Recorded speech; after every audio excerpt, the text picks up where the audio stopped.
At the end of the 13th century, Anatolia stood in the middle of a collapsing world. The Seljuk state had fragmented. Mongol shadows covered the horizon. But no one knew. An empire was about to rise from this chaos. Anatolia had lost its old order. A new age was beginning. Principalities were rising. Borders were being redrawn. And history was quietly changing direction. On the western frontier of Anatolia, there was a small border settlement. But this place was no ordinary land. Here, a new power was rising. And this power would soon change the fate of the world. The people who lived here were the people of the frontier. They were not just nomads. Here, a power was being forged. And the name of this power was the Kai tribe. At the head of these people stood an experienced leader. His duty was to guard the frontier. Because beyond this frontier stood Byzantium. And this frontier would soon change the course of history. On this frontier, a new leader was rising. No one knew it yet. But his destiny was not to remain just a warrior. He would found the state. One night, Osman Bey arrived at a different door. This door belonged to Sheikh Edebali's lodge. And this meeting was not just a visit. That night would change the course of history. That night, Osman Bey had a dream. From Sheikh Edebali's chest, a moon began to rise. And that moon entered Osman Bey's heart. From his chest rose a great tree. Its shadow covered the world. When morning came, Osman Bey told his dream.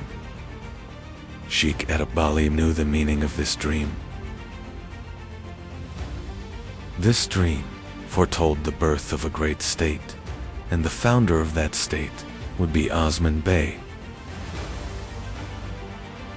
Now the target was clear. Osman Bey's first target was the fortress of Karacahisar. And Osman Bey took his first great step. This step would mark the beginning of a state. Karacahisar was under siege. And the battle began.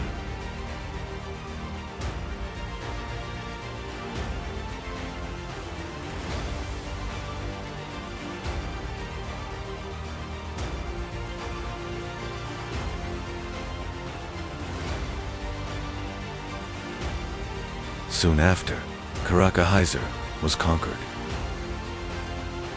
And Osman Bey had taken his first city. Karacahisar was now under Osman Bey's control. And the Ottoman banner rose over a fortress for the first time.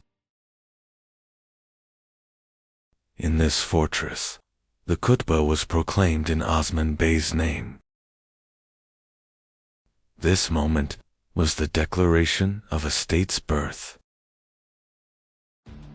By this time, Seljuk authority in Anatolia was fading, and the frontier lords began making their own decisions. Osman Bey, too, was now acting in his own name. These steps marked the true beginning of the Ottoman state.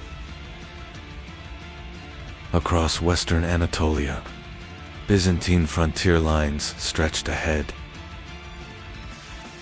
Osman Bey's next targets were Bilecik and Yarhisar. And Osman Bey began making strategic moves. The Ottomans were now beginning to expand. Osman Bey had formed a strong bond with Sheikh Itabali. This bond grew even stronger through marriage. And Osman Bey began preparing for This move would accelerate the rise of the Ottomans. Yarhisar was one of the Ottomans' next targets. And soon, the siege began.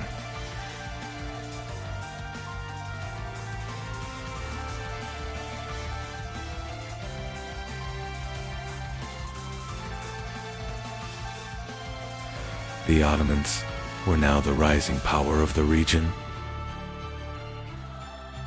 But ahead of the Ottomans stood a greater target. That target was and Bursa would become the first great capital of the Ottomans. But the conquest of Bursa had not yet begun.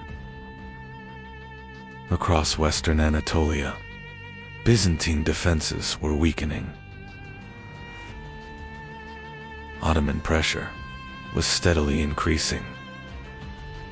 New warriors were gathering around Osman Bey.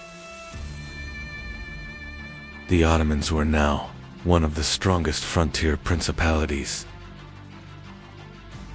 The Byzantine Empire sought to stop the Ottoman advance. And the two armies met at Koyunhisar.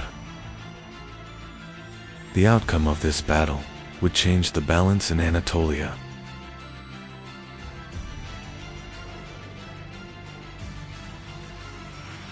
And the Ottomans won their first major pitched battle.